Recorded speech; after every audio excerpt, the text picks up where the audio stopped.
Vou começar falando das falas da quarta passada, né? Do que eu me lembro, a gente teve a fala até a fala do Celso, a gente discutiu e respondeu. Depois disso teve a Gisela, seu Salomão, o Coelho, Fuad, Giovanni, nem entra no meu leitor, Fidelis, Denis, Tereza, Alan, Márcio e a finalização do Pupo, né? Bom, a Gisela colocou a questão da coisa dos 30% da lei do perímetro, que é uma coisa que a gente no plano diretor está estudando se é viável de que se permaneça desse jeito, porque de fato tem aquele parecer do jurídico que a Tereza comentou, de que a gente, primeiro, cabe ao município definir se aqueles 30% podem ou não entrar no perímetro, e e aquela subdivisão, quer dizer, aquela matrícula daquela área, teria que ser aquela desde quando a lei de 94, que é a lei do perímetro, foi aprovada. Então é uma coisa mais jurídica do que urbanística, na verdade, essa questão do artigo 2º da lei 8161 de 94. E a gente já está em discussão sobre isso com o jurídico desde muito antes do plano diretor, porque é uma dúvida constante para nós, né? Então isso é uma coisa que a Gisela tinha colocado, né? Seu Salomão colocou a questão do rural ser preservado, é nossa intenção também, né? Que o rural seja preservado, que a gente adense os bairros que têm condição e característica de adensamento. É claro que não vamos adensar Sousas, como ele mencionou, né? Até porque lá é uma APA, né? A gente tem toda essa questão ambiental. A questão que o Coelho levantou, de que ideologicamente a outorga faz sentido, mas que a gente não fosse tão radical, né? Para não ter entraves. E aí muitos aqui colocaram a coisa da gente ter um gradual, não colocar coeficiente básico 1 desde o início. A gente discutiu bastante sobre essa questão da equipe técnica, a gente entende que isso é pertinente, que isso faz sentido, que foi uma contribuição muito interessante, e estamos avaliando que meio que a gente consegue fazer esse gradual, como que a gente consegue aplicar essa forma gradual, né? Temos umas 2 ou 3 ideias, mas não tivemos tempo de aprofundar, então depois a gente traz de novo para um debate, né? Mas pensamos em 2, 3 possibilidades aí desse gradual acontecer, e achamos super interessante. A questão dos fatores de planejamento social, que se precisa discutir muito, verdade, precisa. Até o momento, a gente pensou só em estimular o uso misto ao longo dos eixos de transporte, estimular a habitação de interesse social, então dar fatores para essas atividades, né? Mas a questão dos vazios, por exemplo, que foi uma outra sugestão do Coelho, da gente dar algum fator de planejamento para incentivar a ocupação dos vazios, principalmente nessas regiões que interessam, também é uma coisa que a gente entendeu como muito interessante e estamos ali pensando em como que a gente aplica. Já entramos em contato com a Secretaria de Finanças para fazer algumas reuniões para falar sobre essa questão do mapa de valores e para falar sobre essa questão do IPTU, dos impactos sobre o IPTU em função da outorga onerosa, né? Já pesquisamos, já perguntamos para algumas outras cidades como que isso se comporta, mas ainda sem resposta. Não deu tempo, uma semaninha só, ainda não tivemos resposta disso tudo não. Mas já pegamos São Carlos e Jundiaí, como sugerido aqui, para dar uma olhada também na fórmula da outorga, e tudo isso está sendo considerado e a gente entendeu como ótimas sugestões, né? A questão que o Fuad colocou do Instituto de Planejamento, da gente pensar em metrô, de que Barão e APA deveriam ter habitação popular, fruição pública, locação social, todas essas são coisas que estão no plano desde o trabalho que a FUPAM trouxe e que foi absorvido, e que agora a gente pode dizer que é um trabalho da CEPLAN. Ela teve as adequações que a gente entendeu necessária e tudo mais, e esse trabalho que hoje a gente chama de produto da CEPLAN considera todas essas questões, com exceção do Instituto de Planejamento, que é uma coisa que está sendo tratada a nível de gabinete, né? Não é tratada aqui pela equipe técnica, E a questão do metrô foi discutida sim com a INDEC, né? Nós discutimos. E é uma conversa um pouco mais complexa, que eu sugiro que se a gente um dia for discutir o assunto metrô, que a gente convide a INDEC para fazer parte do assunto. Deixa eu só concluir as respostas. A questão que o Giovanni apresentou da outorga onerosa ser utilizada como uma fonte de renda para a habitação popular, esse é um dos principais objetivos da outorga. A gente, dentro do fundo, esse dinheiro vai para o fundo e o fundo tem a distribuição, uma porcentagem dessa outorga para cada setor. Nós ainda não temos essa porcentagem desenhada, mas o que a gente vê em várias cidades e a gente pretende aplicar, até foi uma sugestão vinda no trabalho da FUFAM, é que 25%, 30% do arrecadado seja utilizada para viabilizar a habitação de interesse social, né, que é o nosso maior gargalo, junto com a questão dos equipamentos públicos insuficientes. Então, isso tudo, não só a outorga, mas, claro, o IPTU progressivo, tudo isso é para a gente ajudar a que a terra não fique ociosa e que a gente consiga ter habitação de interesse social. Inclusive na APA, inclusive em Barão Geraldo, respeitadas as características dessas regiões, mas sim, nessas regiões a gente pretende, como já pretendíamos no plano de 2006. Né? Isso é importante de destacar, porque o que a gente debate aqui para o que acontece na Câmara também é importante que o Conselho se manifeste lá também. Né? Tínhamos ZEIs na APA e essas ZEIs no final ali foram suprimidas, né? Com relação à fala do Fidelis de que a outorga pode onerar o empreendimento, o fato da gente estar vindo aqui discutir a fórmula é justamente para que isso não aconteça, né? Mas eu sempre falo, São Paulo tem outorga, né?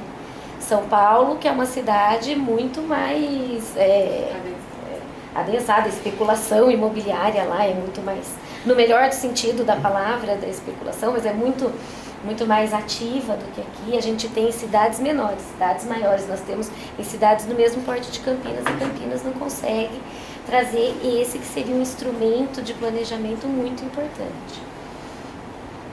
Agradeço as palavras do Alan pela cordialidade e, claro, a gente tem certeza que precisa de ajustes e somos uma equipe pequena, uma equipe, além de enxuta, uma equipe monotemática, né? Somos só arquitetos na equipe, então quando a gente traz aqui para diversificar e ouvir, é realmente para tentar extrair de todos os lados as melhores opiniões possíveis para que a gente consiga acertar, né? Uma fala que todo mundo aqui, muita gente colocou, que é aquela coisa, por que o coeficiente 2 e 4 e não o 3? Eu gostaria até de entender um pouco melhor isso, porque a gente não teve a oportunidade de contra-perguntar, né, para eu conseguir ouvir todo mundo, mas é o coeficiente máximo 2 e máximo 4. Então, aonde é coeficiente 2? Se a pessoa quiser fazer o coeficiente 1,5, 1,77, ele pode fazer. É o máximo. Aonde é 4, ele chega no 3. Ele chega no 3,2, ele chega no 2,9, ele chega no 2, ele chega no 1,5. Ele vai pagar a outorga só pela diferença do básico para o que ele vai construir. Não é porque o coeficiente é 4 que ele vai pagar a outorga de 4. É a diferença. Então, nesse sentido, que eu não entendi muito essas colocações do porquê 2 e 4. Eu não estou inscrevendo. Se for isso, se eu entendi certo, é isso. Se não, por favor, me expliquem melhor essa dúvida, né? A ideia da Tereza de que a gente coloque o coeficiente, a gente tem que considerar água, esgoto, energia. Não existe uma conta exata para esse tipo de medição, de aferição aqui. Não existe, nós já fomos muito atrás de softwares e de mil coisas lá no começo do plano diretor. O que a gente está utilizando como ponto básico é o sistema de transporte, a rede de mobilidade. Com a rede de mobilidade próxima das áreas adensadas, a população facilmente se desloca para outras áreas. A Sanasa diz que não existe para adensamento habitacional nenhum impeditivo em nenhuma área do município. Ela apresenta isso no diagnóstico, inclusive, que será disponibilizado e que vocês vão ver, é tudo interligado, tanto esgoto quanto abastecimento. Então você adensar aqui ou lá, eles levam a água e esgoto daqui para lá.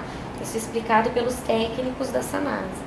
Então essa questão da água e do esgoto, embora tenham áreas sem esgoto tratado e tal, e que isso é uma questão que tem que ser, claro, superada, a questão do adensamento considera isso tudo nesse grau que eu estou falando, né?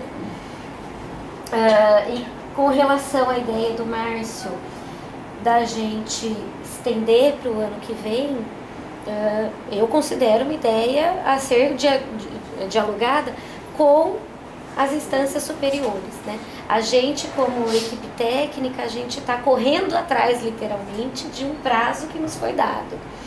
Claro que quando a gente discute com maior tranquilidade, algumas coisas saem mais bem feitas. Por outro lado, a gente deixa de atender esse prazo de 10 anos do plano diretor, então isso teria que ter uma avaliação jurídica, teria que ter, imagino eu, uma formalização no Ministério das Cidades, e isso tudo envolve uma definição que não é nem só do secretário, entendo que do gabinete do prefeito. Então o PUPO já está com essa demanda também com ele em mãos, né, Carol?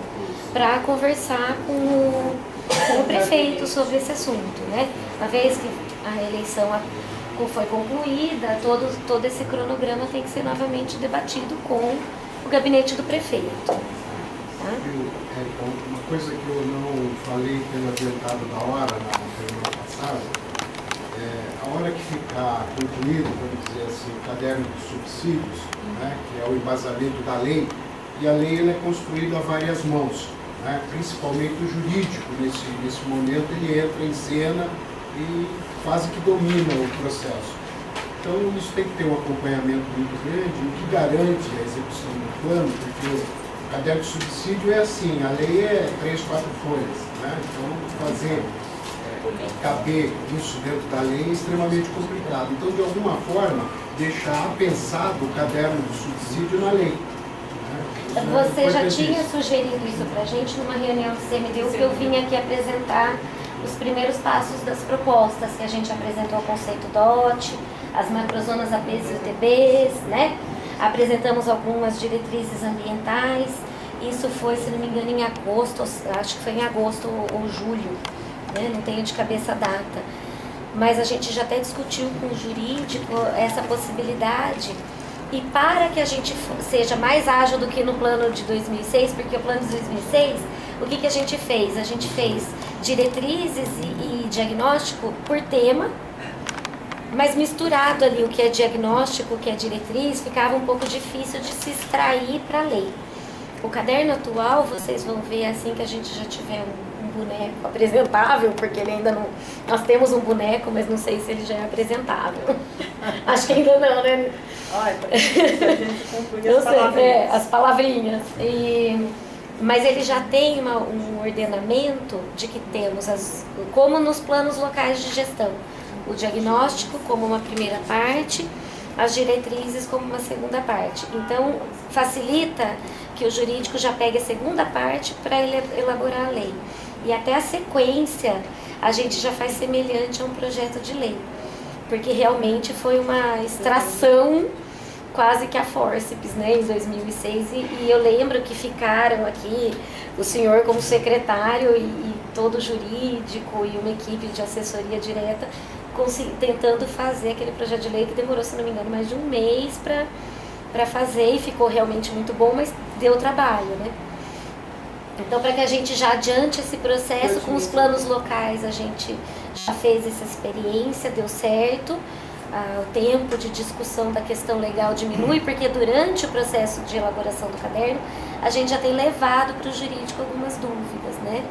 E discutido com elas, com as meninas lá do jurídico, algumas dúvidas. Essa do a pensar é uma que a gente já passou e elas estão verificando, não existe em nenhum lugar, pode ser que seja uma inovação, mas acharam interessante e já estão avaliando essa possibilidade. Chama anexo também. Como não dá para ser um anexo, não dá para ser um anexo, porque o anexo ele define. E a gente coloca no caderno como que a gente chegou a tal cálculo, é como que um histórico de como a gente trabalhou também, não só os dados, né? Não pode ser como anexo? Não pode ser como anexo. O que pode ser é que dúvidas e para mencionar que o caderno existe, está publicado no site, tarará, como não um anexo, ele é mencionado como um documento de referência. Entendi. Isso ela acredita que é possível. Tá. Mas ela está investigando melhor. Desde aquela reunião eu já tinha levantado essa questão para ela.